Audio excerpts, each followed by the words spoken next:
Bapak Ibu, walaupun Bapak Ibu melihat mereka nampaknya sehat walafiat, tapi mereka punya komplikasi. Sesi terakhir saya memberikan ilustrasi tentang komplikasi, silakan. Slide-nya. Ya, komplikasi pada pecandu narkoba seringnya merusak paru-paru karena mereka selalu hisap. Kena TBC kah, bronkitis kah, atau asma didapat besar. Lambungnya juga rusak, liver pasti rusak. Kalau nggak kena hepatitis B, hepatitis C. Ya, baik. Next slide. Ya. Ada juga komplikasi mental yang disebut apati. Kami juga punya pasien-pasien di rehabilitasi seperti ini. Cuman bisa makan, minum, tidur, tidak bisa lagi tertawa. Mbak Adel masih mending bisa cerita, maka saya bawa. Ini, ada yang seperti ini. Ada lagi komplikasi yang lebih rumit, komplikasi mentalnya. Ya.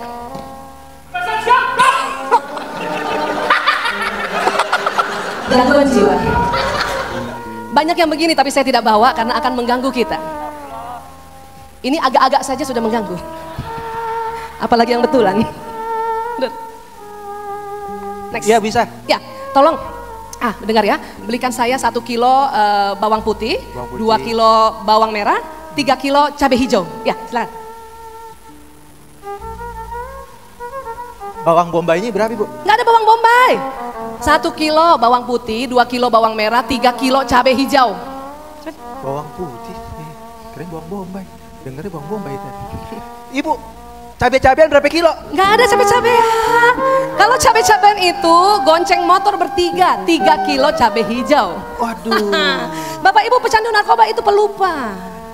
Makanya pada saat masuk rehabilitasi, 3 bulan pertama itu ada namanya walking paper. Jadi dia harus bawa kertas, bawa alat tulis. Setiap ada perintah sederhana dari pimpinannya atau dari binaannya, kakak kelasnya gitu, dia akan catat. Begitu. Lupa ya? Lupa. Iya. ada anak binaan kami, dia saya suruh bawa mobil. Dia di depan, saya di belakang. Pada suatu ketika ada lampu merah, dia tanya sama saya, "Ibu, kita lampu merah lurus ya?" Saya dari belakang bilang, "Iya lurus." "Lurus, Bu?" "Iya lurus." "Jadi lampu merah lurus?" "Iya lurus." Setelah lampu merah, dia belok kanan. Itu sering terjadi. Ya, kadang-kadang saya pusing, tapi apa boleh buat? Ya Allah. Next.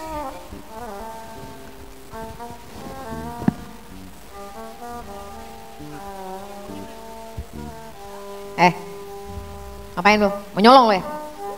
Enggak, gua nggak percaya sama lu. Lu lihat-lihat barang, pasti ada yang hilang. Enggak, gua nggak percaya sama lu. Sampai sekarang gua nggak percaya sama lu. Udah jauh-jauh sana. Gua panggil polisi lu. Cabut gak? Enggak, cabut gak lu? Biarin.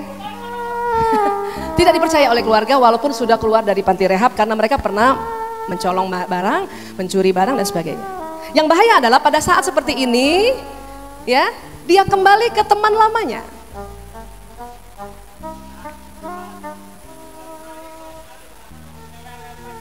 Michael, kenapa muka lu gak enak banget, Kel? Pusing gue.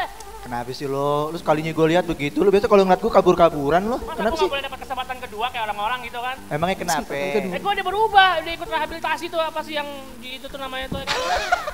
Ini. Sia-sia hidup gue. Udah, tenang aja kan gue bilang apa yang paling setia tuh gue selalu menemani. Udah gue gak bakal ninggalin lo. Serius. Gue gak doyan sama cowok. Sini. Lagi siapa yang naksir lo sih? Sini. Ini barang masih yang lama, ya kan? Udah lo santai aja dulu. Gue udah berubah, jangan. Udah lo berubah aja masih di stigma lo. Udah lo pegang aja dulu. Percuma kan? Bener juga lo.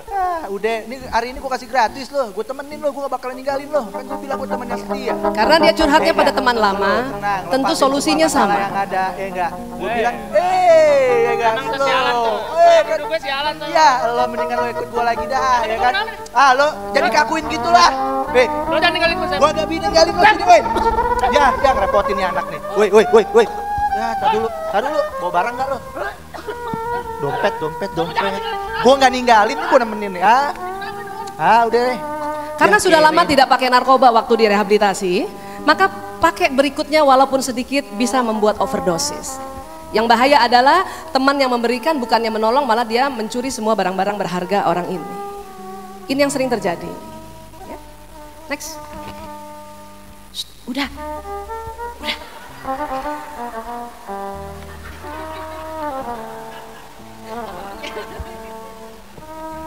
Ayo. Dok, Ya, maaf dok. kenapa?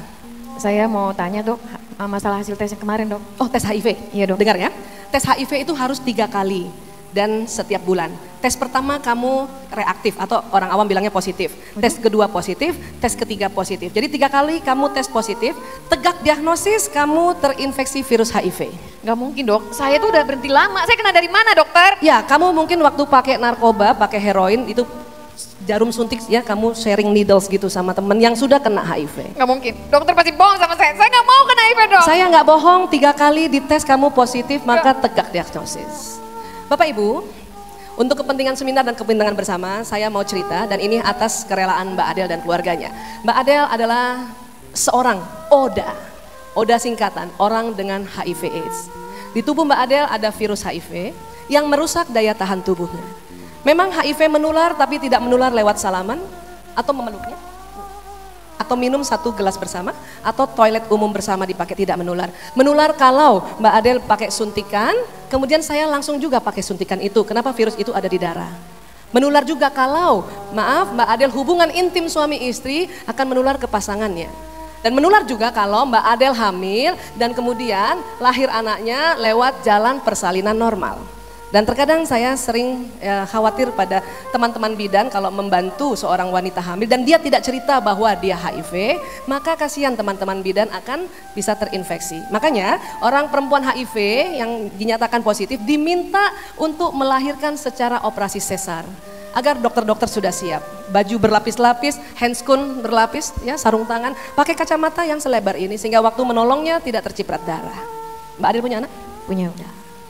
Baik, Bapak Ibu, apa yang ditakutkan oleh Mbak Adel? Takut pada satu saat masuk AIDS. Ya, apa sih yang terjadi pada orang virus HIV? Saya kalau jalan sama Mbak Adel, kemudian ada orang sakit mata, maka Mbak Adel yang duluan tertular karena daya tahan tubuhnya menurun. Kalau saya jalan sama Mbak Adel, kemudian ada orang cacar air, maka dia duluan terkena dibanding saya. Itu sebetulnya virus HIV. Lama-lama ya daya tahan tubuhnya hilang dan akhirnya mereka terkapar seperti ini. Maaf ya Mbak Adel ya. Dan maaf tidak langsung meninggal, 3-5 tahun terkapar seperti ini, akhirnya sering ya mengganggu aktivitasnya sendiri dan aktivitas keluarga. Itu yang dikhawatirkan. Walaupun memang ada obat antiretroviral, tapi tidak bisa menghilangkan virus itu. Hanya bisa membuat agar Mbak Adel kalau ke fase ini agak lama. Orang kalau tidak pakai antiretroviral, dari kena HIV masuk ke sini 5 tahun, tapi kalau pakai insya Allah 30 tahun masih bisa bertahan. Doakan Bapak Ibu ya. Di Indonesia banyak sekali orang yang seperti Mbak Adel. Mbak Adel. Ya. Mbak Adel berapa bersaudara? 6. Yang pakai narkoba ada berapa? 5.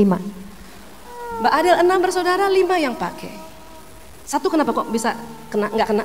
Karena kakak saya yang 1 tuh tinggalnya di Bandung, dia kuliah. Oh gitu ya. Yang 5 ini awalnya kamu nggak tahu? Awalnya nggak tahu kalau mereka pakai. Kapan kamu tahu? Taunya pas lagi bokul di tempat BD. Bokul tuh beli ya, bahasa sana ya. Bahasa selengeannya narkoba ya, bokul ya. Baik, sekarang 5 kondisinya bagaimana? 5 sudah pulih Bu. Termasuk kamu? Iya. Terus? Tapi yang 2 itu udah pulih total. Pulih total, apa maksudnya pulih total? Sudah meninggal dunia. Oh istilah mereka, pulih total itu meninggal dunia ya. 2 orang di antara mereka berlima yang pakai narkoba sudah meninggal dunia. Meninggalnya karena apa? Komplikasi Bu. Karena komplikasi yang tadi juga ya. Tapi untungnya mereka meninggal sudah dalam keadaan berobat dan bertobat, tetapi komplikasi yang tadi ini tidak bisa dihindari. Saya lihat persis perjuangan orang tuanya Mbak Adel, luar biasa. Ibunya tidak tahu mau bilang apa, 5 anaknya Masya Allah. Dia pindah rumah terlambat, kenapa? Sudah kena 5. 5-5-nya itu bandarnya ada di kompleks itu, terlambat. Tapi apa boleh buat?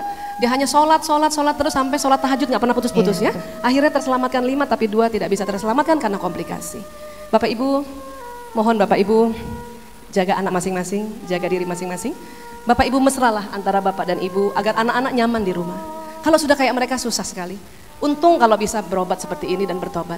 Tapi kalau seperti tadi overdosis dan sebagainya, waduh kami susah sekali melihat perkembangan masa depan mereka. Bapak Ibu terima kasih. Dan saya mohon doa, kami juga sedang berupaya untuk mengedukasi narkoba lewat sebuah film agar anak-anak muda mau melihatnya. Apabila nanti di Medan atau di Sumatera Utara, di XX1 di akhir tahun ini ada film judulnya Cukup Gue, nonton ya Bapak Ibu ya? Boleh?